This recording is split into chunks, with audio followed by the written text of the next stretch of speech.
میرا جسم مزید کوئی بھی تکلیف یا اذیت سہنے سے انکاری تھا۔ میرا بس نہیں چل رہا تھا کہ اپنے ہی شوہر کو اپنے ہاتھوں سے مار ڈالوں۔ وہ ایک کمزور اور ناتواں عورت پر اتنا ظلم کیسے کر سکتا تھا؟ اب تو مجھے اس کے نفسیاتی مریض ہونے پر کوئی بھی شک نہیں تھا۔ ابارشن کی تکلیف ایک طرف، مگر جو تکلیف مجھے اس کا رویہ اور اس کا انداز پہنچا رہا تھا وہ میری برداشت سے باہر ہونے لگی تھی۔ میں نے اس کی التجائیں کر کے دیکھ لی، منتیں بھی کیں، مگر اس پہ تو ایک جنون سوار تھا۔ اور پھر میری زندگی کی ایک اور رات اذیت کی نظر ہو گئی۔ مجھے تو اپنے اسٹیمنا پہ حیرت ہو رہی تھی کہ میں اتنا ظلم کیسے سہ گئی جتنا اس نے مجھ پہ کیا تھا۔ ساری رات میں درد سے بلبلاتی رہی، سسکتی رہی، مگر وہ سکون سے سوتا رہا کیونکہ اس نے اپنا جنون میرے اندر منتقل کر دیا تھا۔ صبح ہوئی تو وہ بالکل فریش ہو کے اٹھا۔ مجھ سے تو بستر سے اٹھا بھی نہیں جا رہا تھا۔ وہ اب آفس کے لیے تیار ہو رہا تھا اور میں بالکل گم سم بیڈ گراؤنڈ کے ساتھ ٹیک لگائے خالی خالی نظروں سے کمرے کی سفید بے داغ دیواروں کو دیکھ رہی تھی۔ اور مجھے زندگی میں پہلی بار احساس ہو رہا تھا کہ محلوں میں رہنے سے انسان کو خوشی نہیں ملتی، نہ ہی دولت انسان کے سکون کا ذریعہ ہے۔ ورنہ میں نے جس غربت میں زندگی گزاری تھی اور جن محرومیوں میں میں رہی تھی، مجھے لگتا تھا ساری مشکلات اور ساری پریشانیاں ہم غریبوں کے نصیب میں ہوتی ہیں۔ امیر تو بڑے ہی ٹھاٹ باٹ سے رہتے ہیں، مگر آج مجھے اپنی وہ غربت والی زندگی اس شاہانہ زندگی سے کئی گناہ بہتر لگ رہی تھی۔ سرفراز نے میری طرف دیکھا، کہا کہ بیٹھی تو ایسے ہو جیسے کوئی مر گیا۔ ایک تو تم پہ رات بھر محبت لٹاتا رہا، اوپر سے پھر بھی تمہارا موڈ خراب ہے۔ تم عورتیں تو صدا کی ناشکری ہوتی ہو۔ وہ بھی ایسی ہی تھی، میری کوئی بھی محبت اور توجہ اسے خوش نہیں کرتی تھی۔ اور میں تمہیں وارن کر رہا ہوں، اگر تمہارا موڈ ایسے ہی رہا تو بہت جلد اس کے پیچھے جاؤ گی تم بھی۔ اور میں سرفراز کی بات سن کے جیسے اندر تک ہل گئی تھی۔ وہ مجھے کہاں بھیجنے کی بات کر رہا تھا، اور اس کی پہلی بیوی کہاں تھی؟ میں نے تو سنا تھا کہ اس نے اسے طلاق دے دی ہے۔ سرفراز کمرے سے نکل گیا اور میرے لیے بہت سارے ادھورے سوال چھوڑ گیا۔ میرے اندر اتنی ہمت بھی نہیں تھی کہ بیڈ سے اٹھ کر 2 قدم چل ہی سکتی۔ تھوڑی دیر بعد کمرے کا دروازہ کھلا، ہاشم کمرے میں داخل ہوا۔ وہ شاید کمرے کا بگڑا ہوا حلیہ سنوارنے آیا تھا۔ مجھے یوں بے جان پڑا دیکھ کر وہ نظر جھکا گیا، کمرے کی بکھری چیزیں سمیٹنے لگا۔ شاید میرے وجود کو مجھے خود ہی سمیٹنا تھا۔ ہاشم، تم یہاں کب سے کام کر رہے ہو؟ میں نے اسے مخاطب کیا تو وہ چونک گیا۔ کہنے لگا مجھے یہاں کام کرتے ہوئے تقریباً 5 سال ہو گئے ہیں۔ مجھے حیرت ہوئی کہ وہ 5 سال سے سرفراز جیسے سفاک انسان کے ساتھ رہ رہا ہے جو اسے بے عزت کرنے کا کوئی موقع ہاتھ سے جانے نہیں دیتا تھا۔ شاید اس نے میری حیرانی بھانپ لی۔ میرے باپ کے سر پہ قرضہ تھا جو سرفراز صاحب نے اتارا تھا، اور اس کے عوض میرا سودا ہوا تھا۔ تب سے میں یہی ہوں۔ وہ افسردہ لہجے سے بولا تو میرے دل کو کچھ ہوا۔ مطلب اس گھر میں صرف میں ہی زیر اتاب نہیں تھی، بلکہ ہاشم بھی میرے جیسا ہی تھا۔ ہاشم، کیا تم جانتے ہو سرفراز کی پہلی بیوی کہاں ہے؟ سرفراز نے اسے طلاق کیوں دی تھی؟ سرفراز نے جب اپنی پہلی بیوی کا ذکر کیا تھا تب سے میرے ذہن میں یہ سوال تھا، اور شاید ہاشم اس بات کو جانتا ہوگا۔ میری بات سن کر وہ بالکل گم سم ہو گیا، جیسے اسے کچھ سمجھ نہ آ رہی ہو کہ کیا جواب دے۔ آپ گڑھے مردے اکھاڑ کے کیا کریں گی ابریش؟ اس کے متعلق کسی بھی قسم کا سوال آپ کی زندگی کو مزید پیچیدہ بنا سکتا ہے۔ بہتر یہی ہے کہ آپ دوبارہ کبھی مہرین صاحبہ کا ذکر بھی اپنی زبان پر نہ لائیے گا، اور سرفراز صاحب کے سامنے تو اس کا نام بھی نہ لیجیے گا، ورنہ بہت برا ہوگا۔ ہاشم کی بات سن کر مجھے مزید تجسس ہونے لگا، اس کے بارے میں جاننے کا۔ آخر کوئی بھی اس کے بارے میں بات کیوں نہیں کرتا تھا؟ مگر میں نے فیصلہ کر لیا تھا کہ میں اس بات کی کھوج لگا کے رہوں گی۔ سرفراز اس سے زیادہ بڑھ کے میرے ساتھ کیا برا کر سکتا تھا بھلا؟ اس نے میرے بچے کو مار دیا، مجھ پہ ظلم کے پہاڑ توڑتا تھا، بھلا اس سے زیادہ برا میرے ساتھ کیا ہوگا؟ میرا ذرا سا بھی انکار اسے سفاکیت کی انتہا تک پہنچا دیتا تھا۔ شاید اسے مجھے تکلیف دے کے مزہ آتا تھا۔ میری سسکیاں اس کی تسکین کا باعث تھیں، مگر میں نے بھی سوچ لیا تھا کہ اب اس کا مزید ظلم نہیں سہوں گی۔ ہاشم کمرے سے چلا گیا تو میں اپنے وجود کو گھسیٹ کر واش روم تک لے گئی۔ فریش ہو کر باہر نکلی۔ میں نے دراز میں سے پین کلرز نکال کے کھا لی۔ جب کچھ آسودہ ہوئی تو میں اس گھر کا نئے سرے سے جائزہ لینے لگی۔ سرفراز ایک بہت بڑا بزنس مین تھا۔ اس کا کوئی آگے پیچھے نہیں تھا۔ بس میں اس کے بارے میں اتنا ہی جانتی تھی کہ اس کی پہلی شادی ناکام ہوئی تھی، جس کی وجہ سے اس نے مجھ سے دوسری شادی کی تھی، کیونکہ اس کے پاس دولت کی کوئی کمی نہیں تھی۔ وہ چاہتا تو کئی شادیاں کر سکتا تھا، سب کو الگ الگ رکھ سکتا تھا۔ نہ جانے اس نے اپنی پہلی بیوی کو کہاں رکھا ہوا تھا۔ اگر سرفراز نے اپنی بیوی کو اس گھر میں رکھا ہوا تھا تو یقیناً اس کا کوئی کلیو مجھے ضرور ملے گا۔ شاید اس کا کوئی کانٹیکٹ نمبر مل جائے تاکہ میں اس سے رابطہ کر سکوں اور جان سکوں کہ سرفراز نے اسے کیوں چھوڑا تھا۔ حالانکہ یہ سب کچھ جان کر میری اذیت اور تکلیف کم نہیں ہو سکتی تھی جو مجھے سہنی پڑتی تھی، مگر پھر جیسے تجسس کی وجہ سے مجھے یہ سب کچھ جاننا تھا۔ ہاشم کے مطابق سرفراز نے اپنی پہلی بیوی کو مجھ سے شادی کرنے سے 1 سال پہلے چھوڑا تھا، مطلب اسے اس گھر سے گئے ہوئے صرف 1 سال بیت چکا تھا، مگر اس گھر میں اس کے رہنے کے کوئی بھی ثبوت نہیں تھے۔ نہ کوئی پرانے کپڑے تھے، نہ جیولری، نہ اور کچھ بھی نہیں تھا۔ ایک دن میں چھت پہ بنے پرانے اسٹور روم کے سامنے گئی جس پہ تالا رکھا تھا۔ ہاشم اور سرفراز نے مجھے وہاں جانے سے منع کر رکھا تھا، مگر جو کچھ بھی تھا اسی اسٹور روم کے اندر تھا۔ میں نے ہاشم سے اس کی چابی مانگی۔ کہنے لگا کیا مل جائے گا آپ کو یہ سب کر کے؟ میں نے آپ کو پہلے بھی وارن کیا ہے، اپنی زندگی کو مشکل مت بنائیے، پھر آپ کیوں بنا رہی ہیں؟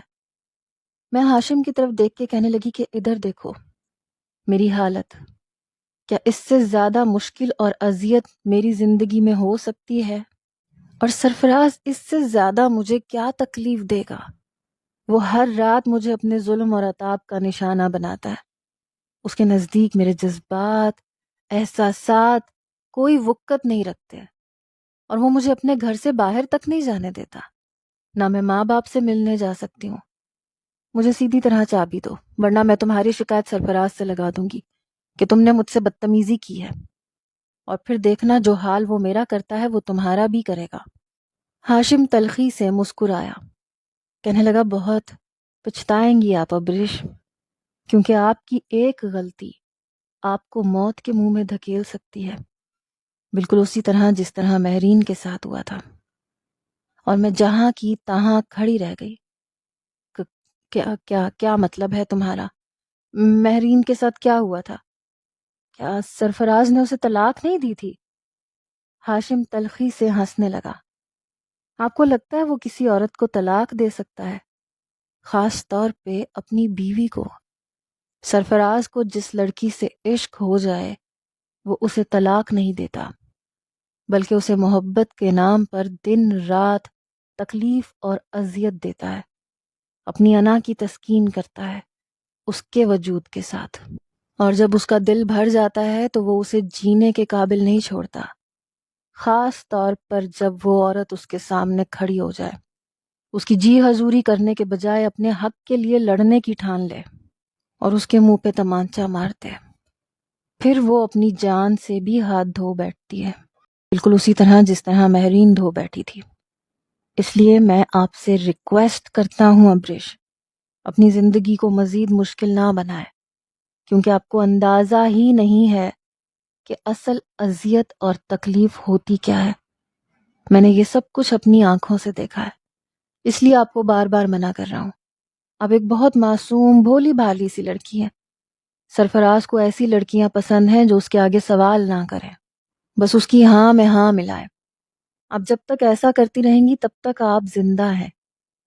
ہاشم کی ایک ایک بات میرے وجود کو ٹھٹھرنے پہ مجبور کر رہی تھی۔ میں بالکل سانس رو کے اسے سن رہی تھی۔ سرفراز اس حد تک ظالم اور سفاک ہوگا مجھے اس بات کا اندازہ تک نہ تھا۔ آپ کو کیا لگتا ہے کہ اس نے غریب خاندان میں شادی کیوں کی تھی؟ میں آپ کو آج بتا دوں کہ مہرین بھی ایک غریب گھرانے کی لڑکی تھی۔ غریبوں کی مجبوری اور ناداری کا فائدہ اٹھانا سرفراز سے بہتر کوئی بھی نہیں جانتا۔ مہرین بھی آپ کی طرح حسین تھی، سچی اور کھری۔ وہ سرفراز کی ہر بات مانتی گئی، اس کا ہر عتاب زیادتی برداشت کرتی گئی، مگر جب وہ اس کے سامنے کھڑی ہوئی اپنے حق کے لیے، تب اس کی اپنی جان بھی خطرے میں پڑ گئی۔ میں یہ سب کچھ آپ کو اس لیے بتا رہا ہوں کیونکہ میں آپ کو زندہ دیکھنا چاہتا ہوں۔ میں نہیں چاہتا کہ آپ کا انجام مہرین جیسا ہو، اس لیے محتاط رہیں تو اچھا ہے۔ اور میں بالکل نڈھال سی صوفے پہ گر سی گئی۔ میرے ہاتھ پاؤں اور پورا جسم تھر تھر کانپنے لگا۔ مجھے سرفراز کا سامنا تک کرنے سے خوف محسوس ہو رہا تھا۔ اچانک وہ لاؤنج میں داخل ہوا، اپنی ٹائی کی نوٹ ڈھیلی کرتے ہوئے وہیں میرے پاس صوفے پہ ڈھیر ہو گیا۔ اف، آج تو بہت تھک گیا ہوں۔ جانے من، ادھر آؤ ذرا، مجھے سکون دو۔ وہ مجھے کمر سے پکڑتا اپنے ساتھ لگانے لگا۔ ارے کیا ہوا تمہیں؟ کانپ کیوں رہی ہو؟ اور تمہارا جسم گرم کیوں ہے؟ تمہیں بخار ہے کیا؟ وہ میرے ماتھے پر ہاتھ رکھ کر تشویش سے بولا۔ مجھے اس سے اس قدر خوف محسوس ہو رہا تھا کہ میری تو بولتی ہی بند ہو گئی۔ تمہیں کتنی بار سمجھایا ہے کہ بیمار مت ہو جایا کرو۔ میں تو ایک رات بھی تم سے دوری برداشت نہیں کر سکتا۔ چلو شاباش، کوئی پین کلر کھا لو تاکہ تم ٹھیک ہو جاؤ اور چاقو چوبند ہو جاؤ۔ مجھے بیمار عورتوں سے سخت نفرت ہے۔ وہ میری پیٹھ پر تھپکی دے کر مجھے پچکارتے ہوئے کہنے لگا۔ مجھے اس کے وجود سے بے انتہا گھن محسوس ہو رہی تھی۔ میں جلدی سے اٹھی اور اپنے کمرے میں چلی گئی۔ وہ ایک وحشی درندہ نہیں بلکہ ایک قاتل بھی تھا، معصوم لڑکیوں کے جذبات کا قاتل، اور پھر ان کی جان لینے سے بھی دریغ نہیں کرتا تھا۔ میں اپنی انگلیاں چٹکھانے لگی۔ مجھے سمجھ نہیں آ رہا تھا میں کیا کروں، کیسے اس جنگلی سے خود کو آزاد کرواؤں۔ میں واقعی ایک کمزور لڑکی تھی۔ میرا کوئی اسٹرانگ بیک گراؤنڈ نہیں تھا، کوئی بھائی نہیں تھا جو میرے ساتھ کھڑا ہو سکتا۔ بس ایک باپ تھا، وہ بھی بوڑھا۔ وہ بھلا میرے حق کے لیے کیسے لڑ سکتا تھا؟ انہوں نے تو مجھے بڑی مشکلوں سے رخصت کیا تھا، مگر میں نے بھی ٹھان لی تھی، میں اب یہ زندگی مزید نہیں جیوں گی، آر یا پار۔ اچانک ہی وہ کمرے میں داخل ہو گیا۔ میں ایک دم سے بدک کر پیچھے ہٹی۔ کہنے لگا، کیا ہو گیا تمہیں؟ پین کلر کھا لی یا ابھی نہیں کھائی؟ میں نے کہا میں نے میڈیسن کھا لی تھی، مگر پھر بھی افاقہ نہیں ہوا۔ کیا آج کی رات مجھے ریسٹ نہیں مل سکتا؟ وہ ایک دم غصے سے پھنکارا، میرے بالوں سے پکڑ کے مجھے جھنجھوڑ ڈالا۔ کہنے لگا، مجھے انکار کرنے والی لڑکیوں سے سخت نفرت ہے۔ کیا تمہیں میری بات سمجھ میں نہیں آئی؟ اگر آج کے بعد میرے سامنے تم نے انکار کیا یا مجھ سے کوئی بھی سوال کیا تو تمہاری جان لے لوں گا، تمہیں زندہ قبر میں گاڑ دوں گا۔ اس کی بات سن کے میرا پورا وجود زلزلوں کی زد میں آ گیا، مگر میں نے ہمت سے کام لیا۔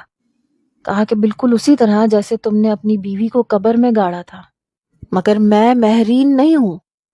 میں بھی ایک دم سے جوش میں آ کے بولی۔ اب اس گھٹیا انسان سے مزید ڈر کے خاموش نہیں رہ سکتی تھی۔ کیا کہا تم نے؟ تمہاری اتنی جرت؟ اگر تم جان ہی گئی ہو تو یہ بھی جان چکی ہوگی کہ میں نے اسے کیسے مارا تھا۔ یہ کہتے ساتھ ہی اس نے اپنی جیب سے لائٹر نکالا اور اسے جلا کے اس کا شعلہ میرے چہرے کے قریب کیا۔ کہنے لگا، ایسے مارا تھا، اور اب میں تاریخ دہرانا چاہتا ہوں، کیونکہ تم بھی آج مجھے بالکل مہرین کی طرح لگنے لگی ہو۔ تم عورتوں کو محبت راس ہی نہیں آتی، تم سے جتنا بھی پیار کر لو ہماری جان کے پیچھے پڑ جاتی ہو۔ مگر میں کوئی کمزور مرد نہیں ہوں۔ میں آج تمہیں بتاؤں گا کہ میں نے اسے کیسے مارا تھا، اور تمہارے سارے سوالوں کے جواب تمہیں دوں گا۔ تمہاری چیخیں سننے میں مجھے بڑا مزہ آئے گا۔ یہ کہتے ساتھ ہی اس نے میری قمیض کے پلو کو آگ لگا دی۔ میں دل خراش چیخیں مارنے لگی۔ میری چیخوں سے پورا بنگلہ گونج اٹھا۔ اچانک ہی ہاشم کمرے میں داخل ہوا۔ تمہاری ہمت کیسے ہوئی کمرے میں آنے کی؟ دفع ہو جاؤ یہاں سے، ورنہ تمہیں بھی اس کے ساتھ راکھ بنا دوں گا۔ میرے آدھے سے زیادہ کپڑے جل چکے تھے، میں دیوانوں کی طرح چیخ چلا رہی تھی۔ ہاشم نے ایک دم سے میز پہ پڑا شیشے کا گلدان اٹھایا اور زور سے سرفراز کے سر میں مار دیا۔ وہ بالکل آنکھیں پھاڑ کے سرفراز کو دیکھ رہا تھا اور پھر دھڑام سے فرش پہ گر گیا۔ ہاشم نے جلدی سے بیڈ کی چادر کھینچ کے اتاری اور میرے وجود سے اچھی طرح لپیٹ دی۔ میرا جسم تھر تھر کانپ رہا تھا۔ میں اس کے کندھے پہ سر رکھ کے زار و قطار رو رہی تھی۔ خوف کے مارے میری حالت غیر ہو رہی تھی۔ ریلیکس، ریلیکس، سب کچھ ٹھیک ہو جائے گا۔ تم نے آج بہت بہادری دکھائی ہے، مجھے تم سے یہ امید نہیں تھی۔ ویسے میں نے پولیس کو پہلے ہی کال کر دی تھی، اس لیے وہ آتے ہی ہوں گے۔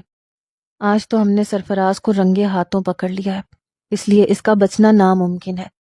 اسے اپنے ظلم کی سزا ضرور ملے گی۔ وہ مجھے تسلیاں دے رہا تھا اور مجھے یوں لگا جیسے میں ایک بہت بڑی اذیت سے بچ گئی۔ سرفراز فرش پر بے سدھ پڑا تھا اور میں تھر تھر کانپے جا رہی تھی۔ ہاشم کہنے لگا تم بہت بہادر لڑکی ہو، بالکل مہرین کی طرح، مگر اس کی قسمت خراب تھی کیونکہ اس وقت گھر میں سرفراز اور مہرین کے علاوہ کوئی بھی نہیں تھا۔ میں مارکیٹ گیا ہوا تھا۔ جب واپس آیا تو ساتھ والے کمرے سے دھواں نکل رہا تھا اور دروازہ لاک تھا۔ سرفراز لاؤنج میں بڑے مزے سے ٹانگ پہ ٹانگ جمائے سگریٹ پی رہا تھا، کیونکہ اسے عورت ذات کو تکلیف پہنچا کر اور اس کی چیخیں سن کے مزہ آتا ہے۔ جب میں نے دروازہ کھولا تو مہرین جل کر مر چکی تھی۔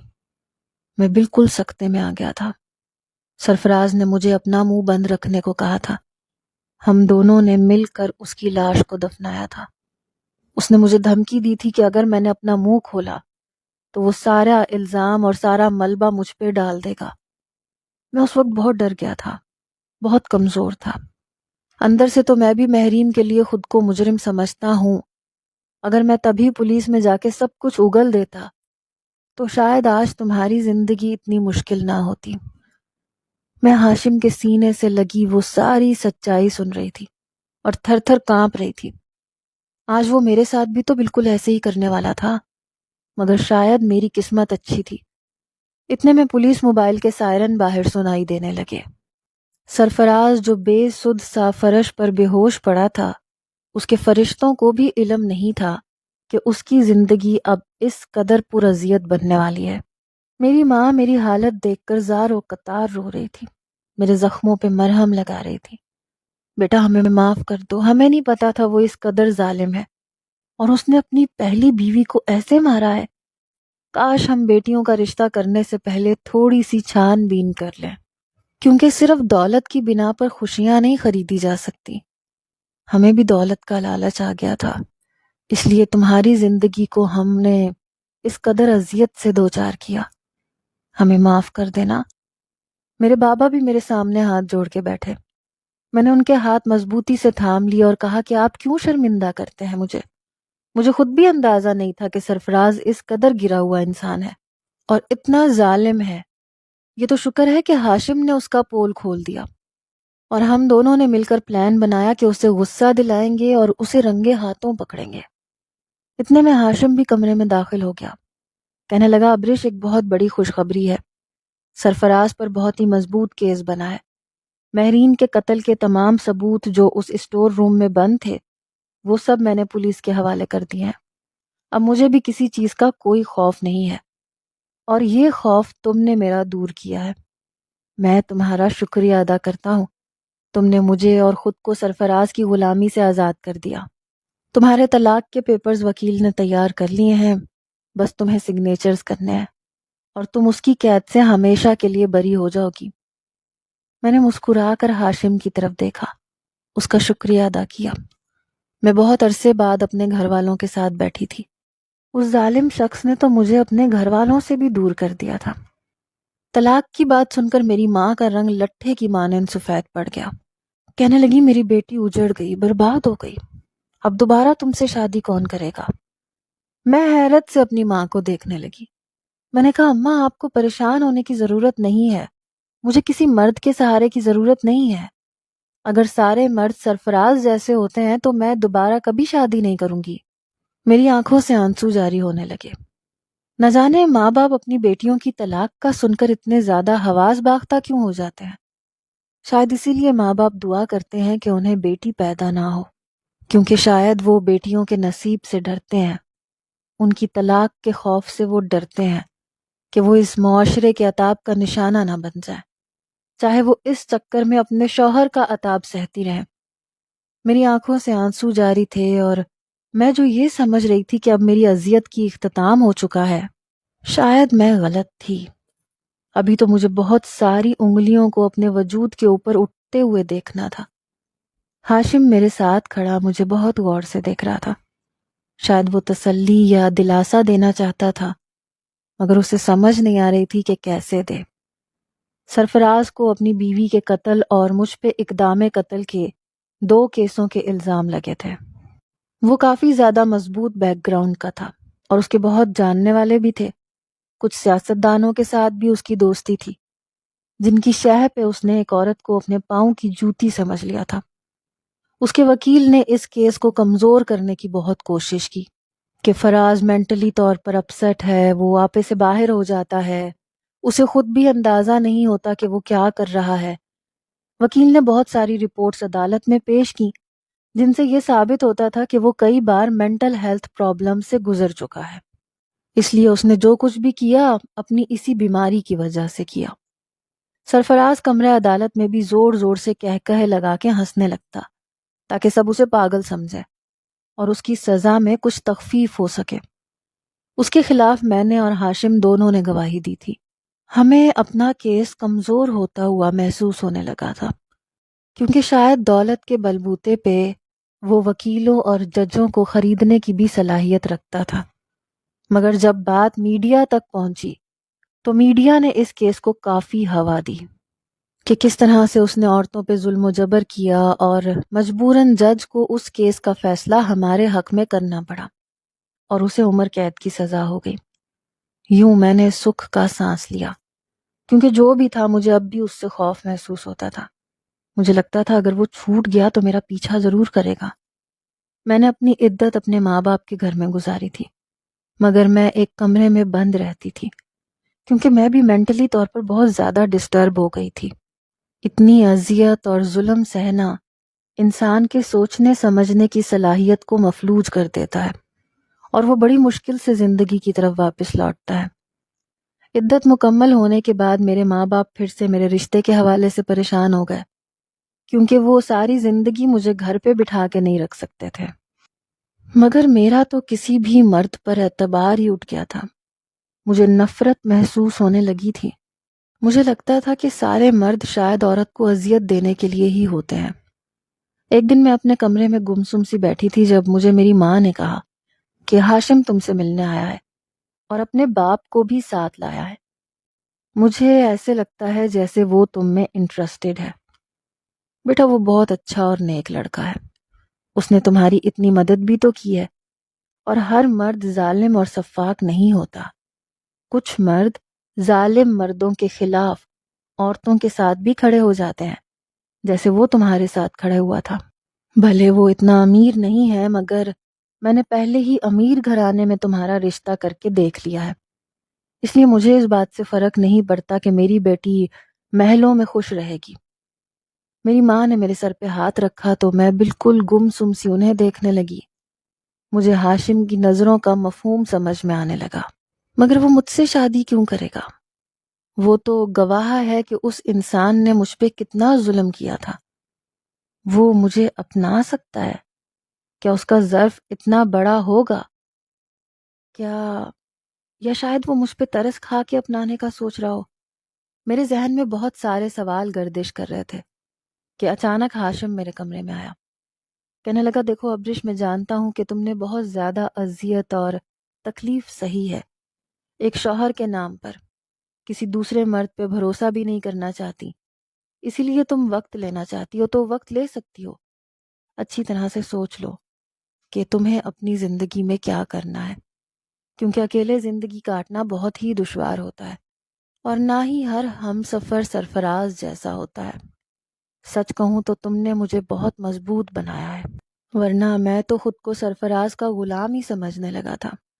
میں نے اپنی تعلیم کو بھی چھوڑ دیا تھا، اپنے باپ کی مجبوری کو دیکھتے ہوئے سرفراز کے ساتھ ہر تعاون کیا، اس کا ہر حکم مانا۔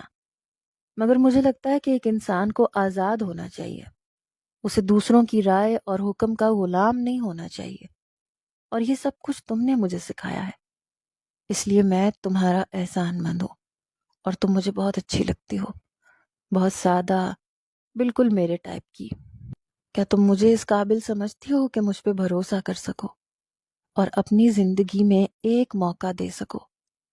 میں تمہارے فیصلے کا انتظار کروں گا، اور تمہارا جو بھی فیصلہ ہوگا میں اس کا احترام کروں گا۔ یہ کہہ کے وہ چلا گیا اور میں بالکل گم سم سی بیٹھی رہ گئی۔ اس نے تو مجھے بولنے کے قابل نہیں چھوڑا تھا۔ میں جو سمجھ رہی تھی کہ نہ جانے وہ مجھ پہ ترس کھا کے مجھے اپنانا چاہ رہا ہے، مگر اس کی باتوں سے یوں لگتا تھا جیسے وہ میرا احسان مند ہے اور مجھے پسند کرتا ہے، اسی لیے مجھے اپنانا چاہتا ہے۔ اس لیے میں نے خاموشی سے اپنے ماں باپ کے آگے پھر سے سر جھکا دیا، اور یوں میں چپ چاپ سادگی سے ہاشم کی زندگی میں داخل ہو گئی۔ وہ مجھے بیاہ کے اپنے گاؤں لے آیا تھا۔ اس کا گھر بہت چھوٹا سا تھا اور وہ اپنے ماں باپ کے ساتھ رہتا تھا۔ اس کا باپ ایک جاگیردار کے ہاں چوکیداری کا کام کرتا تھا۔ اس نے مجھے کبھی وعدہ نہیں کیا کہ وہ مجھے محلوں اور بنگلوں میں رکھے گا، میری ہر خواہش پوری کرے گا۔ ہاں، مگر اس نے یہ یقین ضرور دلایا تھا کہ وہ میری عزت کرے گا اور میری رائے کا احترام کرے گا، کیونکہ میاں بیوی کے رشتے میں ایک دوسرے کا احترام اور عزت بہت ضروری ہوتا ہے۔ اگر مرد اپنی بیوی کو پیر کی جوتی سمجھے گا تو چاہے وہ مرد اس عورت کو محلوں میں بھی رکھ لے، تب بھی وہ عورت اس کے ساتھ خوش نہیں رہ سکتی۔ اور آج میں ہاشم کی زندگی میں بہت خوش اور پرسکون تھی۔ کبھی کبھی ماضی میری آنکھوں کے سامنے گھومنے لگتا تھا اور میرا جسم تھر تھر کانپنے لگتا تھا، مگر ہاشم مجھے اپنے سینے میں پناہ دیتا، میرا ہر غم اور تکلیف دور ہو جاتی۔ بے شک اس کی سنگت پا کر میں اپنے آپ کو واقعی خوش قسمت سمجھ رہی تھی، کیونکہ وہ بہت ہی محبت اور عزت کرنے والا تھا۔